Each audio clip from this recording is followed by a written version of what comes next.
Good day, everyone.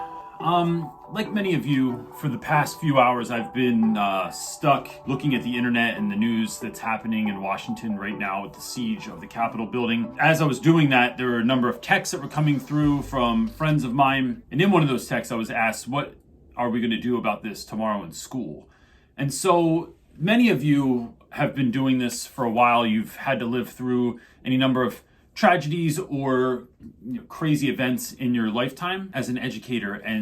But for those of you that haven't, for those of you that aren't sure what to do, for those of you that don't typically answer these sorts of questions, or maybe you shy away, maybe you feel like it's not your place, but you're thinking that you want to now, or if you are a new educator and you're not sure how to talk about a lot of the things that have happened in 2020 and now that are happening in 2021. I wanted to just sort of throw some ideas out there to help you sort of navigate this if you need it. If you don't need it and you know your students and you know your school and you know how you're going to handle this, whether that includes talking about it and addressing the situation or not, then you have your answer already. But for those of you that don't, here's what I would offer is that one, should you be talking about this in school tomorrow? That's really a question that is for you.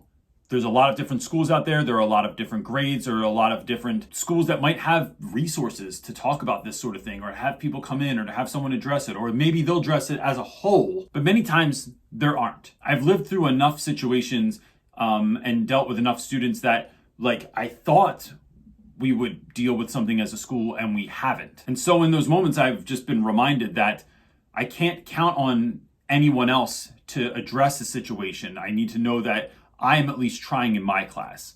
And the way that I do that, the way that I've talked about any number of things from Me Too to Black Lives Matter to now this event that is happening in Washington, D.C., is to go in and know that I don't need to have answers. That I've said this a million times before and it bears repeating now, that your attention is more important than your advice. To show up and listen to a child that has questions, that has concerns, and just let them know that you care and that you'll listen without judging what they think is the greatest gift that we can give to children. Because indeed, what Mr. Rogers used to tell us, that what is mentionable is in fact manageable, is the truth. Just giving students a space to share their thoughts, to share their feelings, to share what they're thinking about is really, really important. And in doing that, we are removing ourselves from feeling like we have to push our agenda, or that children might push their agendas, or that your political stance or your stance on the events that are happening in Washington or whatever else is happening in the world don't need to align with the community in which you teach. I know many of you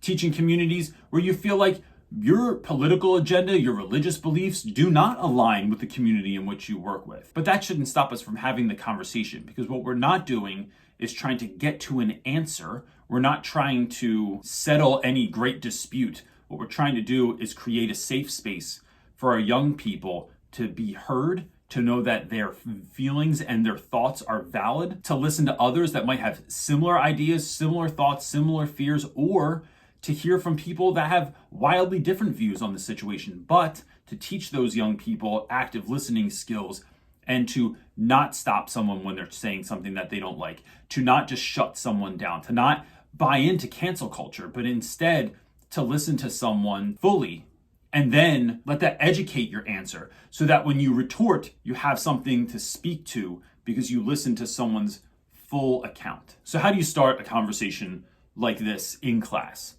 I think one of the easiest ways that I've found to do this is to just ask children, hey, did everyone see what's happening in Washington, D.C. right now? Because I'm really just wondering how you all are thinking and feeling about that. It's not a lesson. There are not necessarily any learning objectives.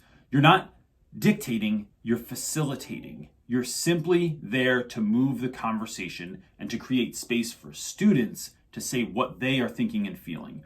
And so when we do that, we don't have to feel like we need to get to an end. We're simply opening up that space. And the last reminder I would give is also from our friend, Mr. Rogers. Mr. Rogers used to say that in times of trouble, when he would go to his grandmother and be worried about what he saw in the news or what was happening in the world, that she would remind him to look for the helpers. So we know that our students are watching the news, they're consuming this information, and now that we're giving them a space to open up, to share what's going on, it's also important to look at the news and think that there are people trying to help. There are people that are trying to make this better. There are people that are trying to make the world a better place, regardless of what you see on the news. Now, I don't know that that's looking at the world through rose-colored lenses. I think it's the truth. I think that there are people out there like you and like the teachers in your community that are literally trying to change the world. So that's it, gang. If you have anything to add to this conversation, any points of interest, any ways that you like to engage your students and you think that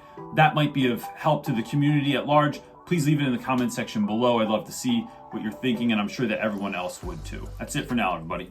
Peace.